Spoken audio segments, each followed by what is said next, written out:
Sejam muito bem-vindos e muito bem-vindas ao Fala PJ, o podcast da Cora, onde a gente entrevista empreendedores, empreendedoras e pessoas que nos inspiram a fazer o Brasil continuar crescendo através do empreendedorismo. A gente está aqui hoje numa situação muito especial, né? A gente está no evento Cora Conversa Contábil, um evento que está reunindo centenas de BPOs, contadores, nesse momento de conexão entre a Cora e o contador, que para a gente é uma conexão que com certeza continua e impulsiona ainda mais o empreendedorismo, que é o nosso grande propósito aqui na Cora. E para essa edição tão especial, a gente vai receber hoje o Roberto Dias Duarte. E aí, para começar, eu quero saber, se você ainda não ouviu falar desse nome, eu acho melhor você começar procurando no ChatGPT. Brincadeiras à parte, mas o Roberto é o nosso especialista em inteligência artificial. Eu vou ter que ler, tá, gente? Não vai ter jeito, porque realmente são 30 anos de carreira, né, Roberto? Muita experiência. Então, o Roberto é consultor, pesquisador, investidor em startups de contabilidade do futuro. É ex-sócio da primeira franquia contábil do Brasil, autor de alguns livros como Big Brother Fiscal e Manual de Sobrevivência do Mundo Pós-Speed. Nos últimos anos se dedicou a estudar e explorar o universo da inteligência artificial. É criador do método e curso RDD 10 mais V4, que ajuda contadores a transformarem a maneira como seus escritórios operam por meio da aplicação prática da IA em suas rotinas. Gente, é isso. Ou, para começar, né, Roberto? Só para começar, eu queria passar a palavra para você contar um pouco para a gente sobre o CPF por trás desses vários CNPJs, esses seus 30 anos de carreira. Fica à vontade para se apresentar e contar um pouquinho de você para a gente, Roberto. Muito obrigado, Raquel. Senhoras, senhores e senhoritas. Primeiro, uma honra, uma alegria, uma satisfação estar aqui num evento tão maravilhoso, num podcast tão sensacional quanto esse.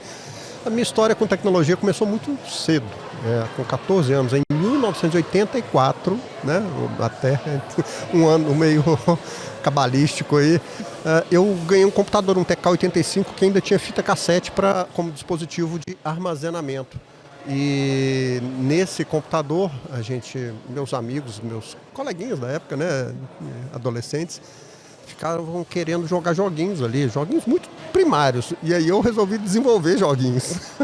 Gente, imagina, 84 é isso, Roberto? Só confirmando. Não, 84. Tá.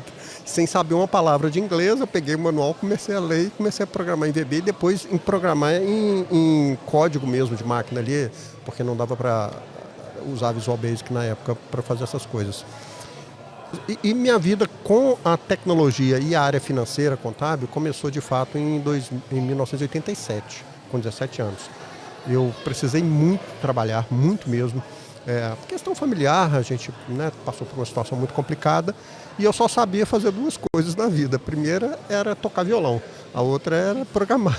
E nenhuma das duas coisas dava dinheiro na época. Ninguém contratava nem professor de violão e nem programador. Até que um amigo meu criou uma empresa de software, a gente até brinca que era Fapronza, Fábrica de Programa Nossa Senhora Aparecida S.A. E falou o seguinte, o Betão, ele me chamava de Betão. Betão, tá aqui 2 livros, se você conseguir fazer um programa, na época a gente falava programa, em 3 meses eu te contrato. E um livro era de COBOL, uma linguagem de programação muito antiga, que até hoje os bancos, né, usam muito. E contabilidade. Então eu fiz meu primeiro sistema a partir do nada naquela época. De lá para cá, minha vida foi muito envolvida com o mundo das finanças e contabilidade. Desenvolvi sistemas para bancos, para indústria, para o próprio modelo hoje de BPOs, né? E acompanhei o SPED, a criação do Sistema Público de Escrituração Digital aqui no Brasil também, da nota fiscal eletrônica. Tive alguns casos bem peculiares, bem cômicos aí nessa história, mas eu acho que, para encurtar, a minha vida sempre foi, profissionalmente falando, conectada entre tecnologia e contabilidade e finanças. E isso agora ficou muito claro que há uma convergência, né? Não dá mais para falar de um profissional de contabilidade e finanças sem falar da tecnologia, não tem como. mais ou menos igual na época que, imagino eu, né, que inventaram o ábaco. Não dava para fazer nada ligado a finanças e contabilidade sem aquele ábaco para poder fazer conta. E agora, com a inteligência artificial, isso caminha a passos largos, né? Eu até brinco com a turma que a gente orienta que vamos com calma porque nós temos pressa, né? Todo dia tem novidade, todo dia tem coisa extraordinária, cada dia eles colocam lá nas redes sociais, morreu o fulano de tal, né? O ChatGPT, o Gemini, ou o Claude, ou seja lá o que for, mas na realidade todo dia surge uma novidade, mas a gente tem que ter calma, muita cautela nessa hora, porque o mundo das finanças e contabilidade é um mundo pragmático, não é um mundo onde a gente pode correr o risco de inovar em algo que seja extremamente... que possa gerar um risco muito grande para as empresas, né? Enfim, acho que um pouco da minha história é essa. Tem também muita coisa, mas eu acho que durante a nossa conversa... A gente vai explorar um pouco mais. E eu fiquei querendo ouvir um pouco mais sobre como o empreendedorismo entrou na tua vida. Isso é bom.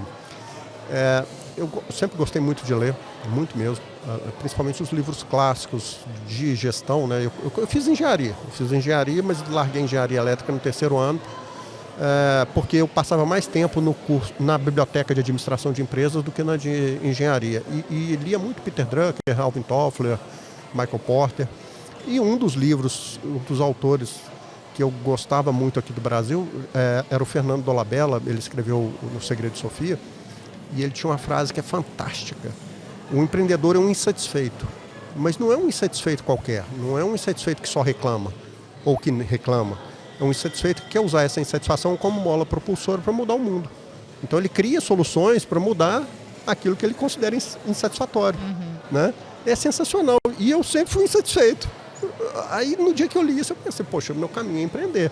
Ao invés de insatisfeito, me chamem de empreendedor, né? Daqui para frente. Exatamente.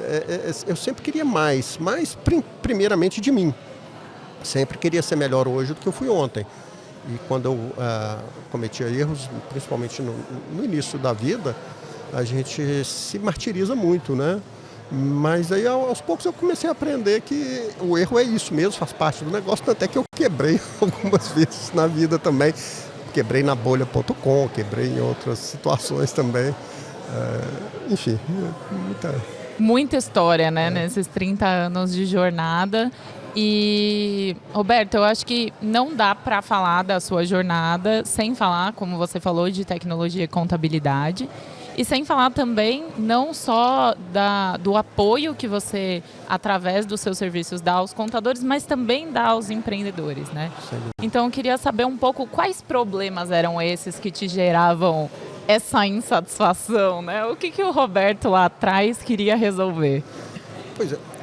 Uma das coisas que me incomoda até hoje é ineficiência, né? Quando eu vejo uma coisa que é feita só porque tem que ser feita, ou porque alguém disse que para ser feito, ou porque era assim antes, me incomodava profundamente. Eu começava a pensar naquilo, mas por que a gente não consegue criar uma coisa diferente? E aí, mais tarde, eu fui descobrir que isso tem nome, né? Chama reengenharia de processos. Lá na década de 90, foi o boom da reengenharia de processos, que a gente viu que era possível olhar o processo, a tarefa, a execução como ela é, o as is, depois como to be, como ele deve ser. Então, esse foi o grande ponto conceitual. Mas, na prática, todas as vezes que eu vejo alguma coisa que não funciona bem, eu quero consertar. De lá para cá eu melhorei um pouco, eu tô mais calmo com relação a essas coisas, porque não dá para mudar o mundo todo de uma vez, né, gente? A gente tem que mudar um pouquinho a gente, depois as nossas empresas, mudar a nossa família, para depois tentar mudar o mundo. E aí eu via muito nos contadores coisas desse tipo, sabe? Nos contadores e nas empresas de uma forma geral, fazendo coisas desnecessárias, que não agregam valor, que tomam tempo, que tomam recursos e que deixam de levar, de fato, o valor para o cliente. Porque o que é valor para o cliente? É aquilo que ele está disposto a pagar. É aquilo que ele está disposto a melhorar a vida dele próprio. Então, comecei a pensar muito nesses aspectos, né? De como ajudar o meu cliente, ajudar o cliente dele a melhorar a vida dele. E qual foi o primeiro problema que você lembra que você resolveu e falou, isso aqui... Foi engraçado, porque um dos primeiros sistemas que eu fiz foi da contabilidade. Eu começava vindo da engenharia, cálculos complexos pra caramba, eu pensei assim, pô, mas isso aqui é muito simples, né? Só tem soma e subtração, não tem nem multiplicação. Mas aos poucos eu fui entendendo que aqueles números que estavam ali não eram números por si só, eles significavam por trás de cada lançamento contábil, de cada registro do fato contábil, tinha uma história, tinha uma narrativa. Então, uma das primeiras preocupações minhas foi tentar explicar os números de forma com que pessoas que não entendiam de contabilidade pudessem entender daquilo. Depois eu fui para o mundo de folha de pagamento, também desenvolvendo sistema de folha de pagamento, e eu comecei a ver, poxa, isso aqui está muito estranho. Não faz sentido o legislador fazer uma regra dessa tão ilógica. E aí eu fui entender que muitas vezes a questão legislativa nos países, não só no Brasil, não segue lógica nenhuma mesmo. Aí eu a linha de raciocínio do desenvolvedor para aquilo ali não ia dar certo. Não. Ia ter que descobrir uma nova linha de raciocínio, né? Exatamente. Mas nesse ponto eu fiquei tranquilo, eu aceitei que doía menos, né? Exatamente. Tinha que aprender outra perspectiva para poder entregar. E eu acho que antes da gente entrar no assunto que eu estou muito curiosa para te ouvir, que é sobre a lógica, então, da inteligência artificial, que também é uma lógica completamente diferente, que você vem se dedicando e ensinando e trazendo para contadores e empreendedores, eu queria saber uma história de impacto. Você falou um pouco sobre resolver problemas que gerem valor. Qual foi uma história ou uma situação, uma entrega que você fez que você falou, putz, isso aqui gerou um resultado que foi para isso que eu fiquei insatisfeito, sabe? Trazendo para o contexto mais atual. Teve muita coisa legal que eu fiz na vida, muita coisa que deu super errado também, né? Muita coisa que deu errado, mais errado que certo. Mas o que está me deixando muito feliz hoje, muito realizado, é esse trabalho que a gente está fazendo com as turmas de iniciação à criação de agentes autônomos de inteligência artificial com o pessoal da área financeira e contábil. Porque é uma transformação pessoal, é uma transformação familiar, a vida das pessoas muda, do ponto de vista do núcleo familiar mesmo, tá? E uma transformação na perspectiva de carreira deles, porque eles efetivamente conseguem entender qual que é o papel deles na sociedade. Vamos voltar para o exemplo do número contábil, né? Se você pega uma DRE, um balancete, uma demonstração financeira fria, ela diz muito pouco, muito pouco. É uma informação. E nós estamos vivendo num mundo hoje que a informação não tem valor nenhum, né? Ninguém quer pagar pela informação. É super normal isso, né? Você quer a informação de forma gratuita. E um balanço, uma DRE, um demonstrativo de caixa, é uma informação. Então isso não tem valor. Agora, quando você cria a narrativa dessa informação e fala assim, olha, o seu estoque está alto, mas tudo bem, é isso mesmo, você está na estratégia certa da sua empresa, porque no final do ano você vai vender esse estoque com valor agregado maior e que você fez, hoje sua empresa contabilmente está dando prejuízo, mas você está com caixa, você está com caixa efetivo, dinheiro no banco, né, na conta corrente e nos investimentos ali, porque você fez uma boa gestão de compras ao longo do ano e agora você vai realizar esse estoque e transformar esse estoque em resultado para a sua empresa, isso é algo que transforma a informação em opinião. E opinião tem valor. Todo mundo quer opinião. Opinião profissional, opinião baseada em dado e opinião baseada na experiência daquele profissional, né? O contador, para fazer isso com uma empresa que seja cliente dele, ele até consegue. Porque ele tem experiência, ele tem formação e tem o dado. Só que um contador tem 50, 100 clientes, às vezes até mais. Então ele não consegue fazer isso para todos.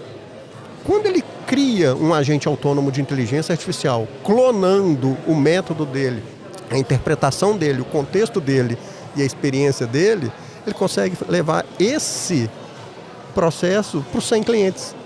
Todo dia. Todo dia. E é uma mudança total completa de paradigma, de modelo mental e de civilização. Eu entendo porque quando eu te peço para falar de impacto, essa é a primeira coisa que vem na sua cabeça, porque é incomparável com qualquer outro resultado que a gente possa ter gerado antes, né? Você está falando de incomparável. nível... Estou falando de 3 mil profissionais que já passaram por esse processo na área contábil e que, imagina, cada um deles tem 100, 200 clientes. Imagina o impacto disso nos clientes deles. Então, e isso, estou só no começo. Eu estou só no começo. Aguardem, estou só no começo. Bem aí o que está por vir, Roberto, deixando a gente curioso. Mas, Roberto, aproveitando para a gente trazer um pouco mais de conceito e trazer um pouco mais de aprofundamento para esse tema da inteligência artificial, que é um tema que, apesar da gente falar muito, a gente sabe também que tem muita besteira por aí e que tem poucas pessoas que estão realmente com um nível de profundidade grande sobre esse assunto. Compartilhe um pouco com a gente o que você tem visto no mercado, o que você se dedicou a construir nesses últimos anos. Explica também um pouquinho mais desse projeto que você está fazendo agora com os contadores. Muito bom. O primeiro ponto é entender que a inteligência artificial generativa, que é essa que a gente está vivendo agora, ela é recente, mas ela não é só uma tecnologia. Ela é uma mudança no marco civilizatório do nosso planeta. Por que isso? Porque há 12 mil anos, o ser humano deixou de ser nômade e virou um ser onde ele plantava, cultivava e criava os animais ali para se alimentar. Isso mudou a sociedade. Isso fez com que as cidades começassem a surgir. Mais recentemente, a gente teve a Revolução Industrial, que viabilizou que a gente tivesse sapato, cinto, calça, camisa, paletó, computador, geladeira, televisão, carro, né? A sociedade não seria isso que é hoje se não tivesse o processo produtivo industrializado como a gente conhece. E a gente está vivendo agora a revolução da produção intelectual.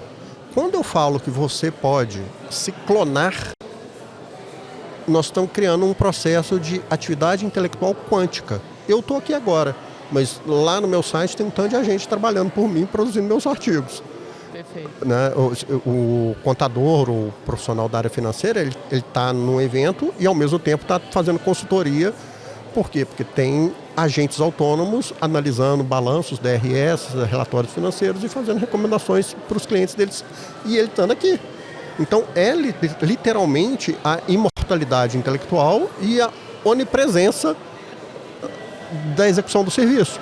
Isso muda só tudo, porque até então todo o processo de execução intelectual era artesanal.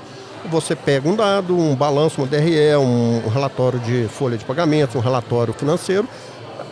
Tudo bem, você usa o Excel ou um sistema para fazer consolidações. Mas é um para um, né? Mas, é um contador para um processo. E depois você tem que analisar aquilo tudo ali e gastar horas e horas.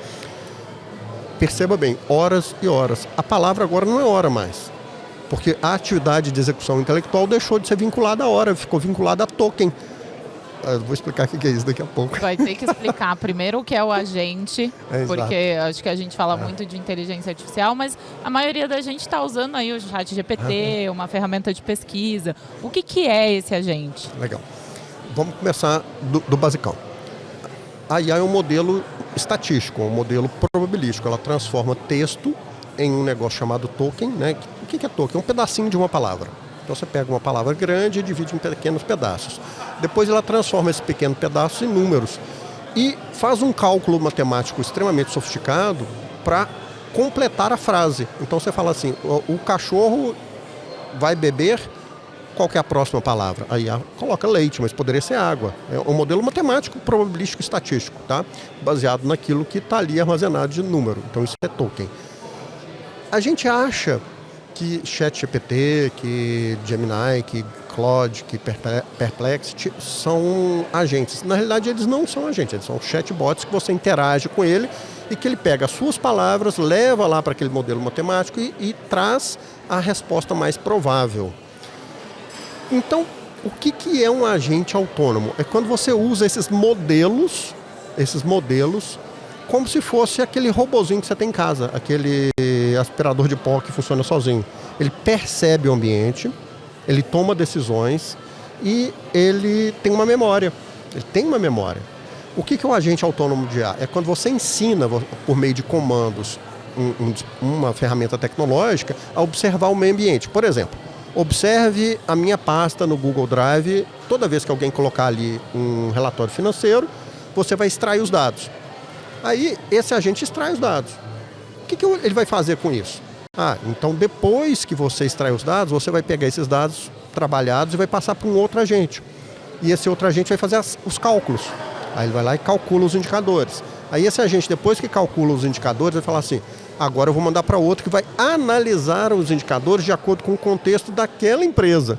O que é o contexto daquela empresa? A atividade econômica, o histórico, a memória que ela tem ali, as informações que foram colocadas que não são estruturadas, né? Inclusive até a história dos sócios é informação contextual. E aí manda para um último agente que vai fazer a redação de um relatório. E esse relatório pode ser específico para cada cliente. Por exemplo, se é o dono de uma padaria, você vai escrever de um jeito mais simples. Se é um CFO de uma empresa do banco, né? Ele vai escrever de um jeito mais ligado ao CFO. Então, isso que eu descrevi agora é um fluxo agêntico, que ele funciona sozinho, ele não precisa de iniciar. É como se fosse uma série de automações, mas que tem já a sua inteligência. Então, exato, o processo acontece sem você precisar dar algum comando, e ao mesmo tempo ele é um processo inteligente. Então, diferente de aperta botão e... Exato. Tem uma diferença técnica na coisa que a gente... Até 2020 e poucos, a gente tinha sistemas determinísticos. O que é isso? Sistemas que seguem regras fixas. Tipo, se o saldo está negativo da conta, então mande um e-mail. Ok, a regra é sempre essa.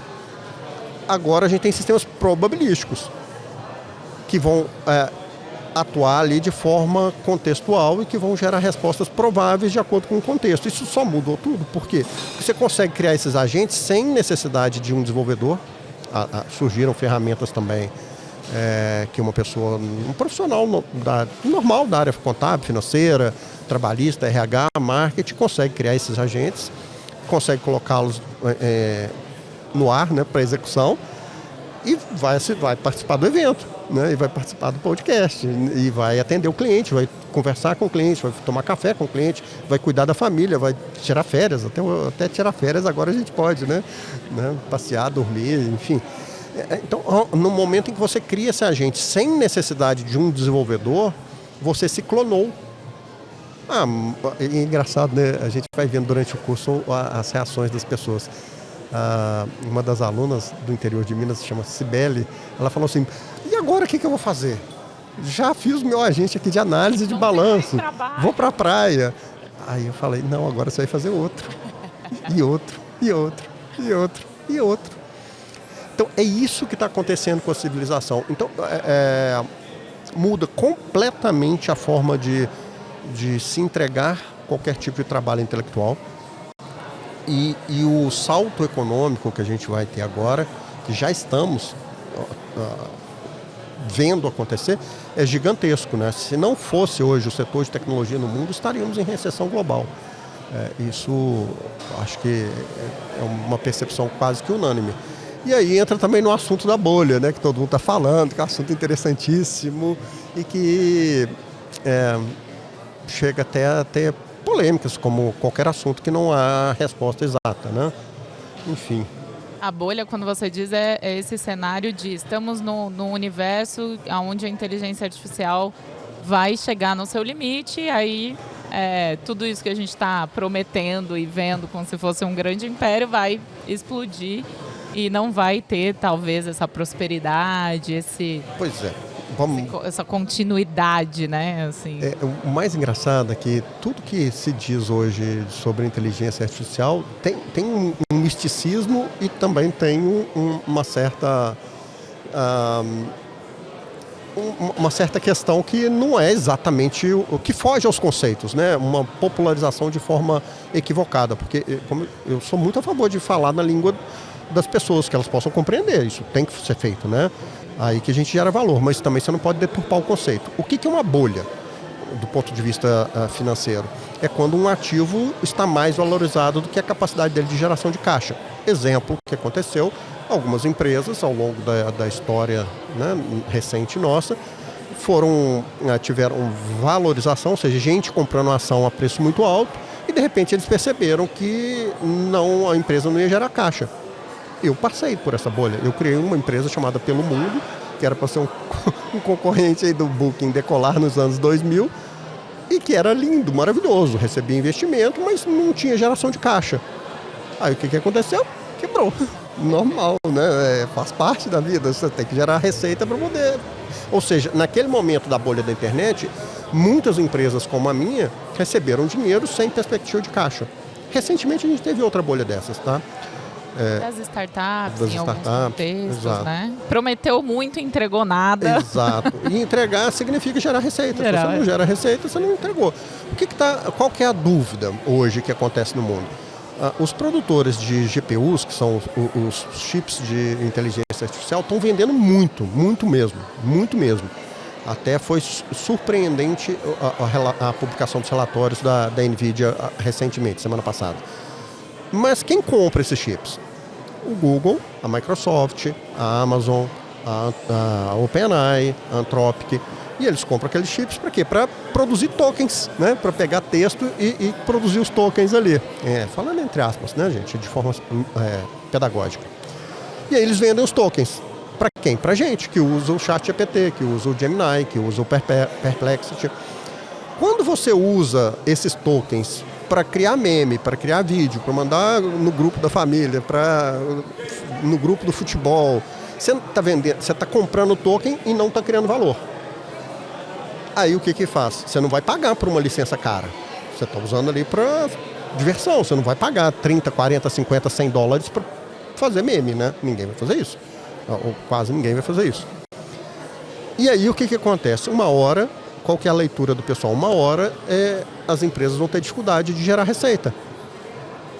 E aí elas vão deixar de comprar chips da NVIDIA, da AMD, da Intel. Aí a bolha explode. Ou seja, você tem uma perspectiva de geração de caixa grande, mas que na hora que a cadeia produtiva não retroalimenta essa receita, ela fecha. Só que agora começa a entrar exatamente esse processo do B2B. Contadores, BPOs, empresas de tem muito consultoria, potencial para explorar, né? Exatamente, que compram token e vendem token com valor agregado. Né? Quando eu analiso um relatório financeiro e vendo essa consultoria para o meu cliente, eu estou vendendo token, não estou vendendo hora mais. Perfeito. Só que com valor muito alto. E isso muda completamente a cadeia produtiva toda, a forma de fazer dinheiro. Fazer dinheiro, vender serviço. Exato. Principalmente, né? Porque muda da água para o vinho, né? A forma de cobrar, o caminho que o empreendedor vai fazer realmente se transforma a partir dessas outras oportunidades, desse outro modo de... Sem dúvida. Do mesmo jeito que só tinha sapato quem tinha muito dinheiro, né, antes da Revolução Industrial, agora só tinha consultoria quem podia pagar muito. Agora muita gente vai ter acesso à consultoria. Possibilidade. Né? E um pouco mais do que isso. Ontem a OpenAI lançou uma característica, uma funcionalidade nova, que é a pesquisa de compras pelo ChatGPT. Então você fala assim, olha, eu queria uma televisão, até foi o exemplo que eles colocaram de vídeo lá. Eu queria encontrar uma televisão que funcionasse bem na minha sala, porque tem muita iluminação atrás. Localiza para mim aqui quem está vendendo. Aí ela vai mostrar o preço, tudo, não é como se fosse... O e-commerce inteligente. Dos tempos modernos. Exatamente. Aí você começa a ter geração de valor. Por quê? Porque eles vão cobrar de quem está vendendo para participar nesse processo, como foi com o Google, como foi com as mídias sociais, como foi com tudo. Então, assim, está muito cedo para a gente falar que a bolha vai explodir agora ou não. É claro que em um determinado momento sempre há bolha. Qualquer inovação, aí as coisas se acomodam. Sempre há, sempre. Não tem jeito de escapar. Só que falar que vai ser esse mês ou daqui a 3 anos, não tem como. E me parece que esse é o momento de explorar as oportunidades, né? Ainda estamos nesse lugar para que eu acho que as pessoas também percebam a quantidade de coisas, de portas que se abrem, de oportunidades que surjam e saiam talvez da zona de conforto, do medo e se proponham a explorar, né? Exato, e uma coisa é certa, o fato de existir uma bolha financeira não quer dizer que não haja oportunidades. Tivemos recentemente a bolha das startups, mas quantas estão aí super bem, super bem. Né? Então, se era uma empresa de tecnologia que funcionava direitinho, que gerava caixa, que atendia bem os clientes, que gerava valor para os clientes, ela sobreviveu e prosperou e está valendo hoje muito mais do que valia naquela época. Então, mesmo que haja essa bolha financeira nas ações das empresas de tecnologia de IA, isso não te impede, pelo contrário, de começar a buscar opções de geração de riqueza com a IA. É isso que está faltando. É isso que está faltando. Parar de fazer meme de gatinho, meme de futebol e começar a usar a IA para gerar riqueza. Perfeito. Roberto, infelizmente nós estamos chegando ao final. E aí eu tenho 2 perguntas para a gente fechar. A primeira é, considerando toda a sua experiência, acho que você citou algumas vezes que você quebrou algumas empresas e eu acho que todas as experiências, as bem-sucedidas e as desafiadoras geram aprendizado. Se você pudesse compartilhar um aprendizado que você acha que vai ser rico para os empreendedores, contadores, o que você gostaria de trazer? Um dos pontos importantes para todo mundo é procurar ser melhor hoje do que foi ontem. Você não precisa ser melhor que ninguém, você precisa ser melhor que você mesmo. E o outro ponto é procurar entender de fato o que é valor para o seu cliente. Muita gente não sabe o que é isso. Muita gente ainda trabalha, seja numa padaria, numa pizzaria, numa confeitaria ou numa empresa de contabilidade, BPO, financeiro, muito olhando para dentro e esquece de conversar com o cliente, de participar de eventos com ele, de participar de eventos sociais com ele também, de participar de eventos como esse, né? Para trocar ideia, para entender e para compreender para onde o mundo caminha e para onde o seu cliente deve caminhar. Por quê? Liderar, né, esse é um dos aspectos muito importantes. No mundo a gente vai ter basicamente 2 funções. Ou criar agentes autônomos de inteligência artificial ou liderar pessoas. Porque liderar pessoas é uma atividade humana. Liderar agentes ou pessoas. Exato, agente ou gente, né? Então, o que é liderar a pessoa? É você enxergar o futuro antes das outras e convidar o seu cliente a ir junto com você a esse futuro. Isso é liderar pessoas, convidar a sua equipe para ir junto com você nesse futuro. E se você fizer as 2 coisas, liderar a gente e a gente, aí as portas todas se abrem para você.